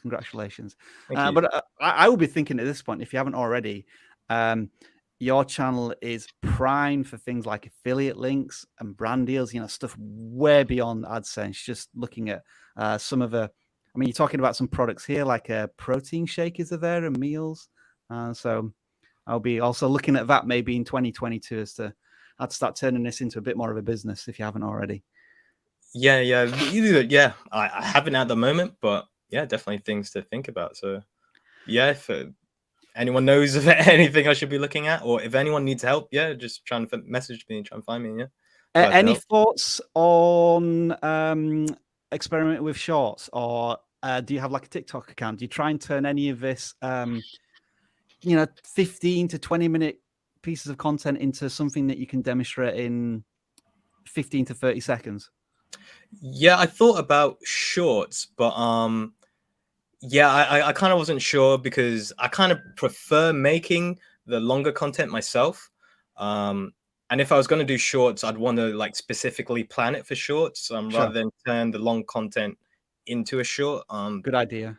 Yeah, that would just be my preference. So I haven't gone into it, but I did try TikTok like very briefly, like only one video. But I just didn't want to spread myself too thin, so I just decided I'm just going to focus on YouTube and Instagram, rather than doing like so many other things. So it is certainly a different discipline that I haven't been able to adjust to yet. But that's something I'm going to look at. And I think if you were going to maybe experiment with that, I'd probably look at putting out stuff on a separate channel, at least to begin with, as experimentation. But it sounds like you got your hands full with this channel. Yeah, it definitely takes a lot of time. He's on his way. Yeah, literally editing a video while I was watching it. Yeah, it's usually the way. Usually the way. Yeah. Okay. Yeah. Thank you very much for all the advice. I'll try and yeah, mess around with it. Yeah, you're more than welcome. You can hang around if you want. If you want to stay on, and we'll continue adding to the group. Or if not, you're more than welcome to toddle off if you need to. Yeah, Actually, yeah. Rob, I'm- I think we should do a. I don't want to have too many people in here because I want to have people give people enough time to like, or give people a chance to like get the time. So I think we should do a reset. And like we said, bring some more people in here, but we'll just do a reset and let Tish and Jake go for now. Okay. No problem. I appreciate both of y'all being here. Thank you guys.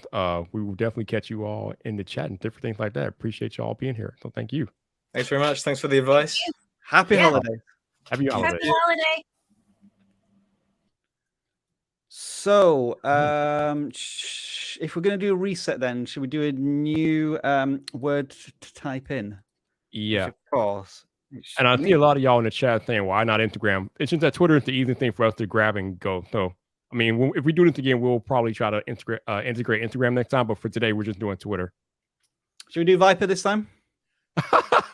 Sure, why not? Might as well. Why not? See if anyone puts in Rob.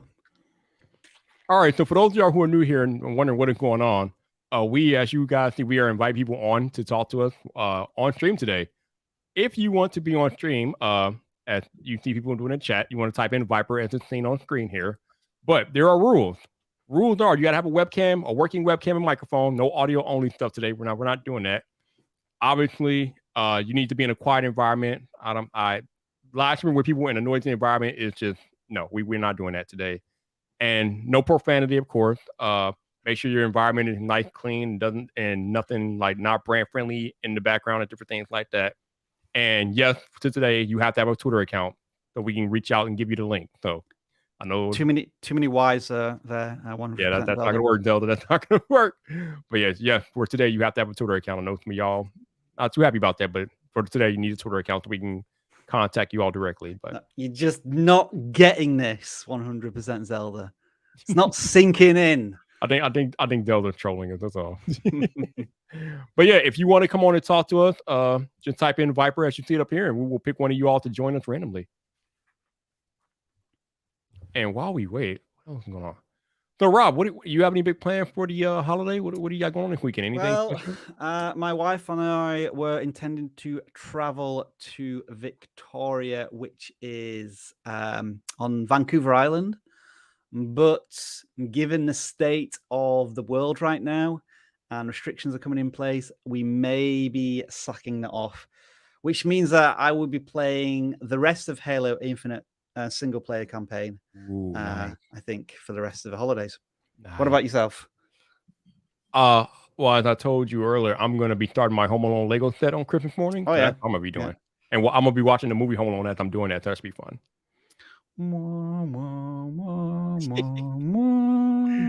Do we get a copyright claim for that? What's that? Would we get a copyright claim for that? Or am I too out? I don't think so. Or did you know, Rob, that they had the house up as an Airbnb at the beginning of the month? They did, yeah. They did. Yeah. Crazy. Didn't it sell for not that much money, like when it was at auction? I'm not sure. I don't know. Shall we do the draw? Let's see who we're bringing in here next. Absolutely. All right. Who are coming to talk to us today? Who we got? Hopefully y'all know how to follow rules. Swan Tech. All right. Twas Tech. All right, Twas Tech. You need to DM us at vidIQ on Twitter, and we will give you the link to come in and have a chat. Twas Tech is the winner. All right. Go. Also, when you come here to chat, just have a topic of conversation ready. Not the usual. How do I grow my channel? So we're not doing that today. But if you want to ask like YouTube questions and things like that, we can do that. But we're not doing a channel audit. Although the last one came dangerously close. Yeah, we have one more left this year on Tuesday. Yeah, if you want to get your channels audited, we do that every Tuesday. Like Rob said, we have one more left next week, which I will be there. It'll be me and Dan, because Rob will be on vacation next week. So yeah, come on next week, and we will be auditing channels all 2 hours long. All right, have we got a DM from Twas Tech yet? Not yet. I am looking at my screen. All right. tapping my feet in anticipation. Okay. We are monitoring our Twitter DMs.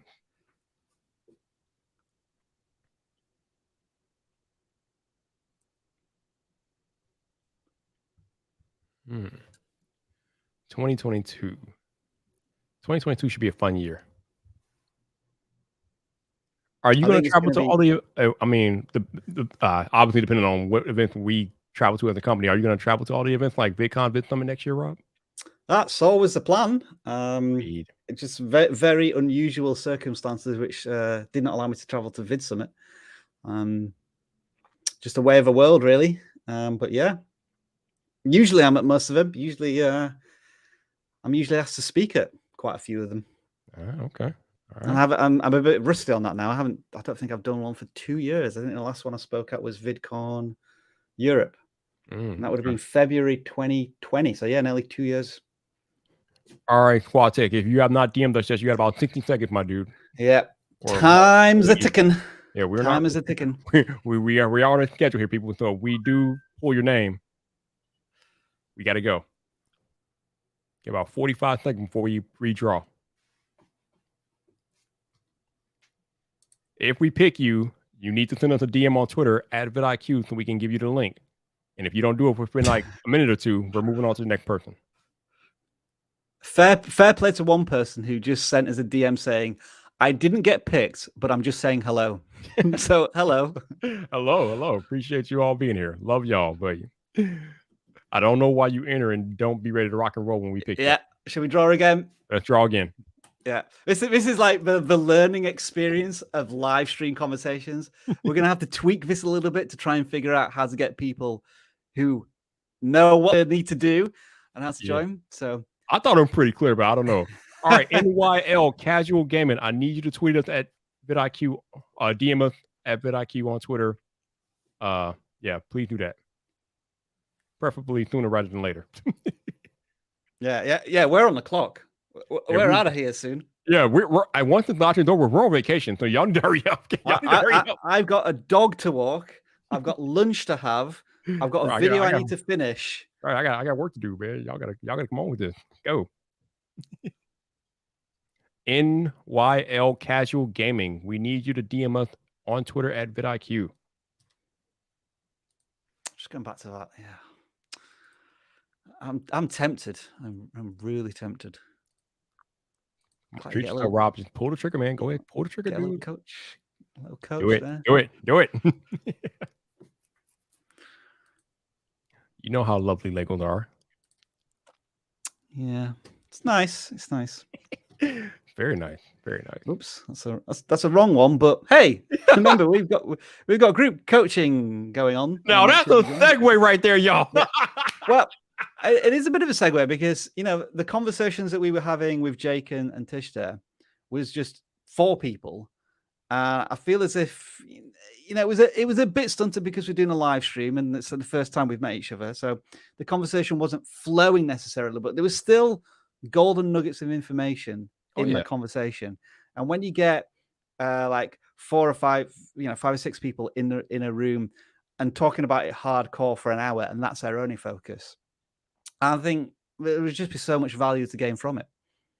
Indeed. Let's segue back. Oh no, hang on. I've lost. Oh no, oh, there it is. I found it again. All right. Did we get a DM? Nope. Okay. 30 seconds and then we're redrawing. If we redraw again and the person doesn't show up, we're done. We're not doing this anymore. We're out of here. We're done. I mean, we're done pulling people. We're not done with the live stream, but we are done pulling people for the day. Because if y'all can start trolling, we're just not going to do it. I don't know how hard it is. Like you DM us on Twitter, we bring you in. Like I don't know. We pick you, you tweet us, you join. Right. It's not difficult. I don't know what's going on. But we'll draw one more time, and if we get one more no show, then we'll just continue with just being Rob. Let's do it again. All right, we're redrawing. Lost your chance. All right. Third time is a charm. We can only hope. Oh wait. He said he DM'd. What? He said he DM'd. I can assure you, unless my screen has not updated itself, it's not here. Have you DM'd the right people? Let me check. I have it on my phone. Oh, hang on a second. He said he DM'd. So I tell you why. It's because it went to the wrong place. Right, oh, hang went to on. the message request folder. Okay. Yeah, right. Okay, I've got it right now. Hang on. So this is the previous person who had actually right. So All right, we got you. We got you. yeah. There we go. I was looking in the wrong place. I do apologize about that. I think the previous person didn't. See, this is what happens on live streams. You know, mistakes are made. It happens. All right, we are going to be greeted by NYL Casual Gaming here in a moment. And then 100% Zelda. If you want to DM us, I can give you the link as well in a few minutes. Yes, indeed. Right. Hide that for now. Oh man. You know, I love the new shirts that we handed out, but we have no hoodie version of those shirts. I need hoodie versions, man. All right, he is here. Right, here we go. Here we go. Let's bring in NYL Casual Gaming to the stream. Hello, sir. Hello. How are you? Yeah, very good. Thanks. Appreciate you joining us. So thank you. No, my pleasure. I got all my swearing out of the way when my name came up, so I'm good. Awesome. Okay. Appreciate it. The gingerbread looking thing in the background, the gingerbread house looking thing. What is that exactly? That Rob will like this, or he will when he recognises the Oh, logo on it. Liverpool. Oh. My brother is a Liverpool fan. He's a season ticket holder. nice. Yeah, very good. Very good. But that is Christmas presents. Okay. All right. So, what would you like to talk to us about today, sir? Yeah, so I've been creating YouTube content for just over a year now. And firstly, say thank you to you guys for all of your advice. I think it's been brilliant. Focusing purely on content creation, videos on demand. And it's been going well. Got to about 1,280 subscribers, went through the 1,000 fairly recently. So very happy with that, trying to put in play a lot of the things you talk about, sort of, as you can see from here, getting a very sort of consistent style, keeping words down. But the thing I want to do eventually, obviously, is live stream with a gaming channel, because it helps to double up on the work I'm doing on creating build guides, to also then, try and get some monetization for that time I'm spending doing that. Do you have any advice on sort of when is the right time? I've been waiting to build up a community before doing that, but is there sort of an optimal time for something where I'm doing like this to get in? So I don't want to be a let's play channel, because I just don't think that really works anymore. So my focus is on build guide creations for this particular game. And not everyone is going to want to actually watch that sort of thing. So any advice on when's the best time to actually start live streaming? This is a really interesting question, actually, and it can vary massively if you solely look at the subscriber count. For example, if I was just to look at your subscriber count, which is 1,300, I would be thinking maybe it's a little too early if you wanted a portion of people to turn up, because usually, and I say usually, you're looking about 1 to 5% of your subscriber size potentially turning up for a live stream. So in your case, it may be between, I'd say, 5 to 10 people. But when I look at the consistency of your content in terms of the audience that's turning up for every single video, you're getting thousands of views, often reaching out beyond your existing audience and reaching new audiences, which is really encouraging. My guess, but again, I'm only making a guess here, is that you have quite a healthy return viewers. Like a lot of people are coming back. And because of that, YouTube is continuing to share your content with new viewers. So I would be saying right now, at least to test the waters and try and gain some live streaming experience, so you can start to work out all of the kinks technology-wise, I think the beginning of 2022 is probably a good time to experiment with live streaming.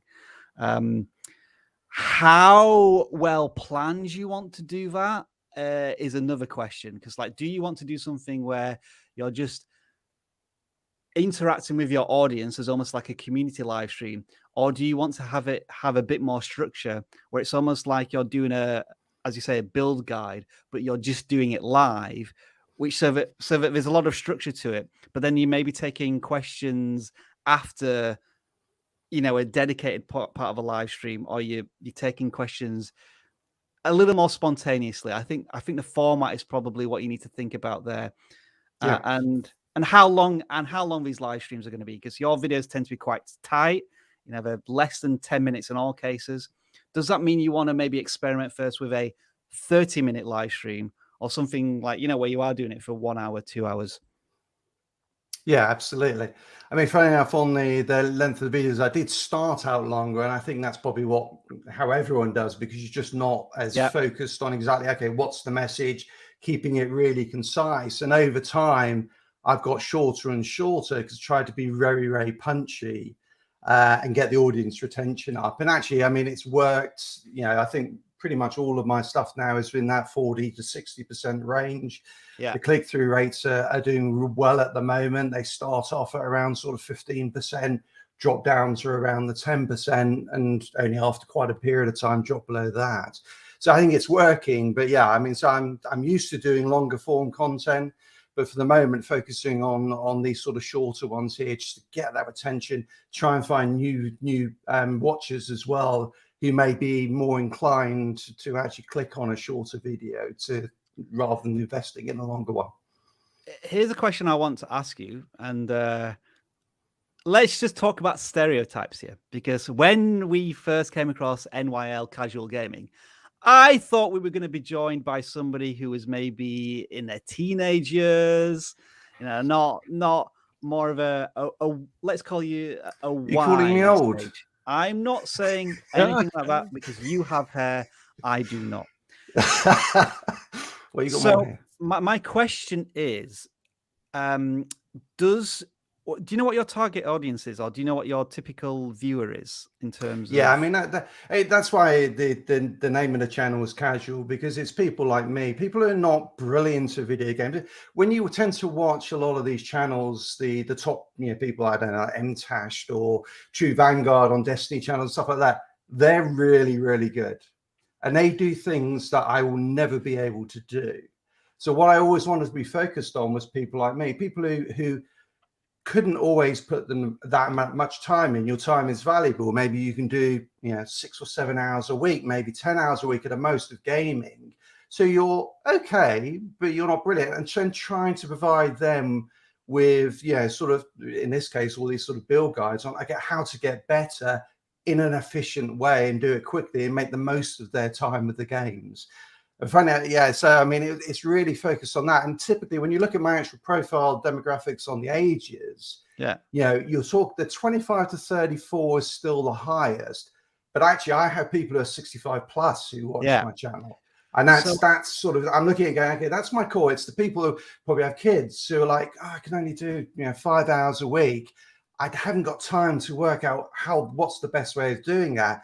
And that's what I catch. And within a lot of my videos, I go, look, if you can grind for the gear, this is the optimum. But here are some easier to get options that aren't quite as good, but they'll get you there.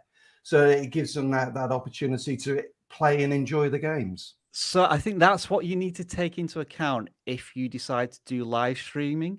Like, how much time do I think this avatar, this ideal viewing candidate for my channel, how much time do they have to watch one of my live streams, and when are they most likely to watch? Because obviously with live streams, you've got to try and hit your audience when they're in their YouTube viewing experience. So for you, probably going live at 10 a.m. on a Wednesday, it's probably not going to work. You probably, I mean, I don't know what exactly when your viewers have time, but my guess is a Sunday afternoon or a Sunday evening, or maybe a Monday night.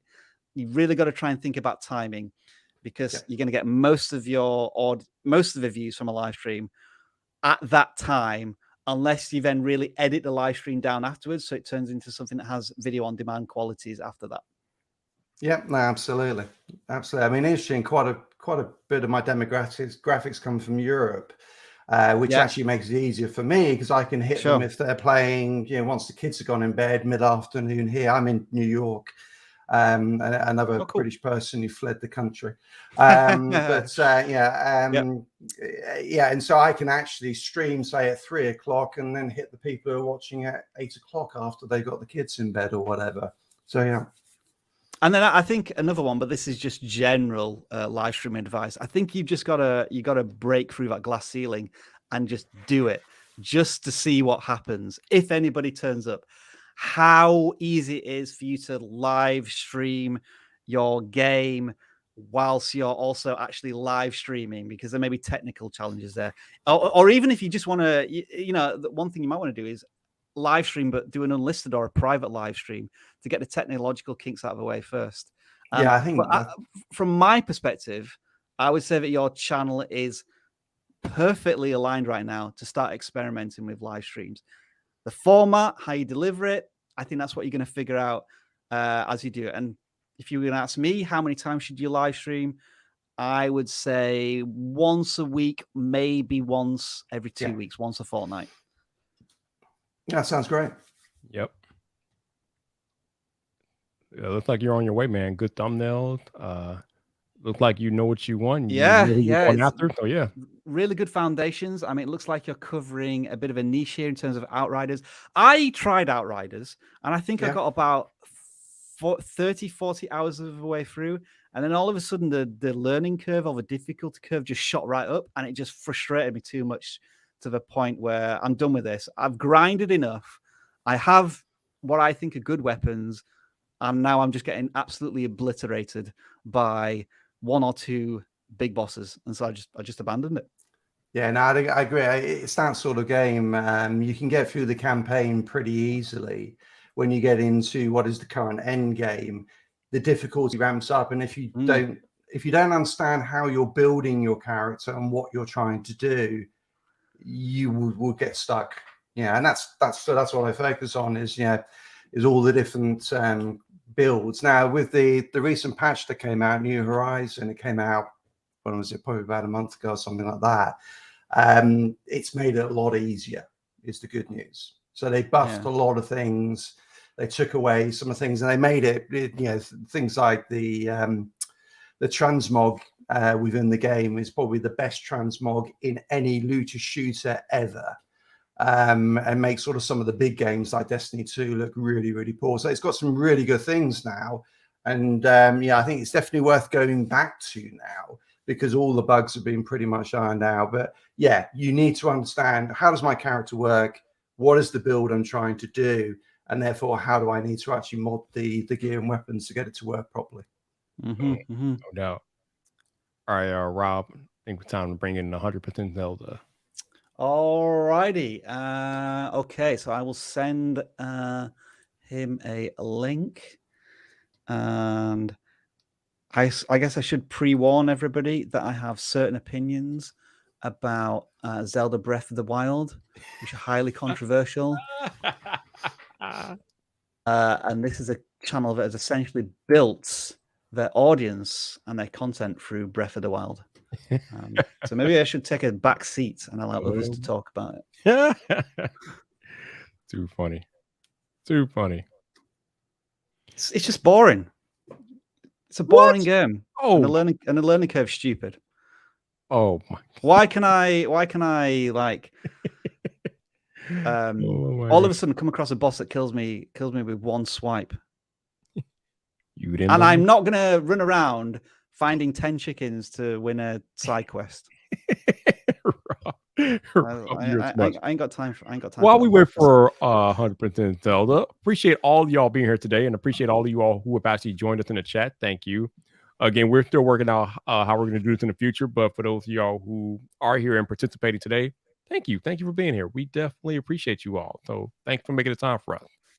And with that said, let's bring in Mr. 100% Zelda himself to the stream. Hello, sir. How are you? Hello, I'm here. Hello. I made it. You are here. You are in the building. What's going on, man? Nothing much. Appreciate you joining us. So thank you. No problem. So what would you like to talk to us about today? I just wanted to hang out. Okay. That's no problem. We got about 9 minutes left. You can hang. Well, I guess so. I was trying to think of something to ask, but I actually I sent a message to Dan one time. Rob kind of knows how I am. I'm kind of just like I go with the flow kind of person. I just do things and let it happen the way it does. Mhm. I had one specific thing that happened a while ago, but I was just curious about thoughts or ideas. I had one video that did like very well, and based on my schedule, I've been doing about once a week. And I had one video scheduled to get put on after that one, and I can explain why later on. But I knew that video wasn't gonna get a lot of views, so I was wondering if I should let that one video like ride the wave, Mhm. because it became one of my best like 1 week best views in 1 week video. So I was curious. I was like, if I let it ride the wave a little bit and then upload my other video later on, or keep the schedule. So if I'm understanding you correctly, you have not uploaded the follow-up video yet. Or you No, have I did. released it? This happened a month ago, but I Oh, was you just did? Okay. curious on the thoughts, because like if it happens or if there are things like that Again, that can okay. yeah. Okay, so how soon after the video that blew up did you upload the follow-up video?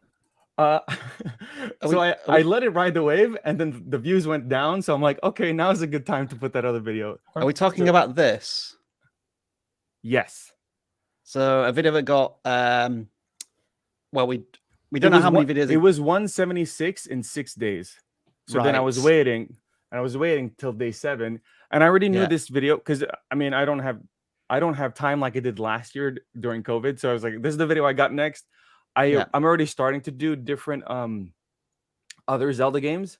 So all the Skyward Sword stuff I knew aren't going to get a lot of views, but I want to put them on my channel anyway, because the channel's goal is to be like the encyclopedia of Zelda. So I was going to put it regardless. And yeah.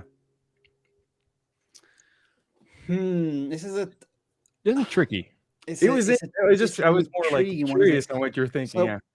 The questions I would be asking here about the video that really popped. Do you know what the traffic source was? Was it search or browse, or were the views coming from a particular source? I'm almost sure it was recommendation, but I can just check. It probably was. It probably was, because everything seems to be. Yeah. Everything seems to be browsed these days. Also, I mean, I do this. I've mentioned before, but I do this thing where I'm in a whole bunch of Zelda Facebook groups, and I'm like, hey, wow, look at this video, it's cool, and then I share it in all like 10 groups. So that also helps a lot. Oh, I can look for 7 days. So YouTube is interesting because when you get a surge of momentum like that, the thing to do is to try to keep it up.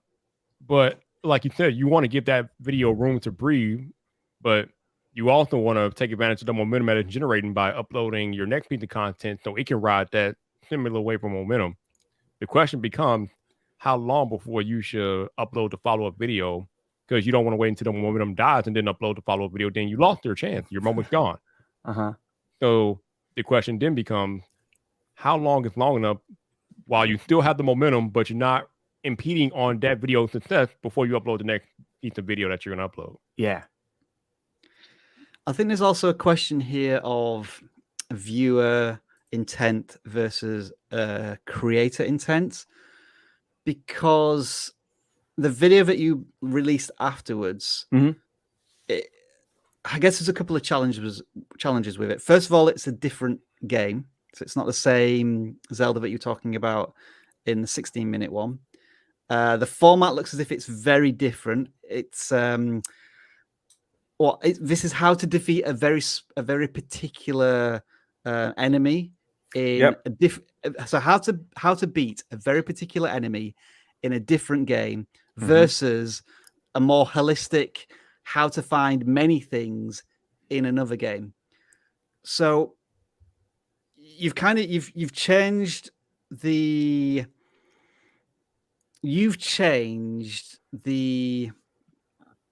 how do I phrase this properly? It's like when a viewer is really satisfied by a piece of content, they're going to do one of two things, or they may do both of these things. First of all, they're going to go back into they're going to look at your channel and see if there's anything else on your channel that they really want to watch. And I think in your case, that probably happens quite a lot because you are the encyclopedia. It's like when I find a channel that almost goes into the history of something. Like I'm binge watching these Star Trek retrospectives right now because I saw one and I really enjoyed it, and I thought, has this person made anything else that's similar? And they did, so I've been watching through all of them. So they're likely to have gone back through some of your older content. But then what this video also does, because it was so successful, is it builds anticipation as to what comes next. And so the next video that viewer sees in their browse, it's almost like it has to really follow up and connect really well to that previous video in order for them to keep to watch the next thing. And in this case, unfortunately, it just failed to do that completely. Like it feels as if almost nobody was interested in your next video. Yeah. So I guess it's not necessarily a question of how long should I allow this video to breathe. It's like, okay, this video did really well. Maybe instead of releasing this video that I already had planned, how should I best supplement what came? But then there's also the challenge from your point of view, because as you say, you've not got that much time. You can't sink yourself into maybe creating another 15-minute video on how to collect billions of items in the Skyward Sword. Now, what I've just given you there is a stream of consciousness. I don't know if I've given you an answer there. No. It's just what I'm thinking about as to why perhaps the next series of videos haven't performed as well as they might do. Oh, Rob, it makes perfect sense because nobody It's a cares about subject. Skyward Sword. Nobody cares about that game. Yeah. Now that I'm not compared to Breath of the Wild anyway. Breath of the Wild is one of the greatest games of all time. Skyward Sword is like, what is that? I'm not getting into that conversation. Okay, you know what? Before we go, let's have this conversation. So, Mr. 100% Zelda, why does Rob not like Breath of the Wild? Actually, we had this conversation once. It was on Twitch. He said it's just boring. I don't know. Too many. It was too many of the which was interesting because he said he's the type of person that likes to, like, as a collector game, like where he would play Mario and try to do everything possible. And I made a comment. I'm like, well, Zelda's the same. But I think he was like, the reward from the work that you put doesn't match. It's the time it takes to get from one collection reward to the other. Like, I've just been playing through Halo Infinite, and like Halo Infinite allows you to go and collect a Spartan core and like unlock an outpost, and you can do all of those things in like every 5 minutes. I'm getting that new injection, like I'm being fed the drug. Whereas in Breath of the Wild, it can sometimes be like half an hour to an hour in between things that you achieve, and in the meantime, you stumble upon a boss that you just haven't acquired the right items or health for, and it kills you in one swipe. And I'm done with this. I'm done with this. I want to do something else. This conversation is fascinating because I just saw Breath of the Wild like yesterday. It's hilarious. Although I've already I put 80 hours into it when I first got the Switch 3 years ago, but I gave up my Switch, so I just rebrought it yesterday. So now I'm playing it all over again. But it's fascinating to hear how Rob says it's boring. I am not a person to have gaming conversations with, because I'll tell you that Zelda hasn't been Zelda since A Link to the Past. I mean, that's fair. I thought the best Switch game was the remake of Link's Awakening. That was brilliant, and I played through that, absolutely loved it. But the moment it went 3D, it's not Zelda anymore. It's something else. Well, Definitely. actually, what is the normal? Is there like a regular, I don't know the word, strategy people do when they're trying to not pivot, but like add different, let's say, games or subjects to their channel?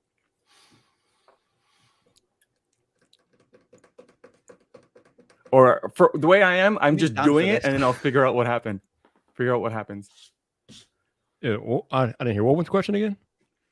Like, is there a typical strategy that someone might do if they were to add, like what I'm doing, add new games to the channel, or add a different subject to your channel? And, yeah. I think it has to be like a gradual pivot. You just can't throw it on them. I mean, obviously, when you're doing content about one particular game, you're probably going to get to a point where people are just don't care about that game, or that game is just out of date. So you want to that's probably when you want to start thinking about pivoting to the next game. But you want to also pivot to a game that's kind of similar to the one that you guys are successful with, because if you pivot to another game that there's nothing like the game that you had success with, and your audience is like, yo, what are we doing here? What is this? So you got to be careful with that. I think it is a through line that connects you from one game to the other. So again, just very surface level opinion here. I've sorted by most popular, and the things that do best on your channel is where you cover a certain aspects of the game in as much detail as possible. So you cover all of the weapons, or you cover all of the best shields, or you cover all of the best bows. And then you take that encyclopedic strategy and through line into the next game. I think we audited the channel once a couple of months ago, whose through line was covering the history of speedruns in different games. So it didn't necessarily have to be a certain game that they covered, but they were covering that aspect and that culture of trying to play games as quickly as possible and complete them as quickly as possible. And so that was the through line. And I think that's how I'm watching quite a few channels that do. I think there's a channel called Wrestling with Video. I'm trying to remember what they're called, but I never get the channel has wrestling in the title, but they do very highly produced documentaries on the history of certain video games. And so their through line is highly produced historic documentaries on a certain period of video game, which I think is the 1980s, 1990s. So we got it says a wrestling with Rigged. No, it's something like Wrestling Gaming Historian. I'd have to have a look in the background. Let me try and find it. Gotcha. So we have reached our time, you all, and I gladly appreciate all of y'all hanging out for 2 hours with us. Again, thank you to everybody who came on. Thank you to 100% Zelda and Casual Gamer for hanging out, and Tish and Jack Vegan. Appreciate all of you all being here, making time for us today. We will be back next week with our Tuesday channel audit live stream, where you will have me and Dan, because our good friend Rob here will be, who knows where he'll be. He travels, so who knows where he'll be. He's on vacation though, so he won't be here, but he'll be back the week after. But other than that, you all enjoy your week. Happy holidays. Hopefully you got your Christmas shopping done. We are out of here. We will see you next week. Later, folks. Happy holidays. Thank you, gentlemen.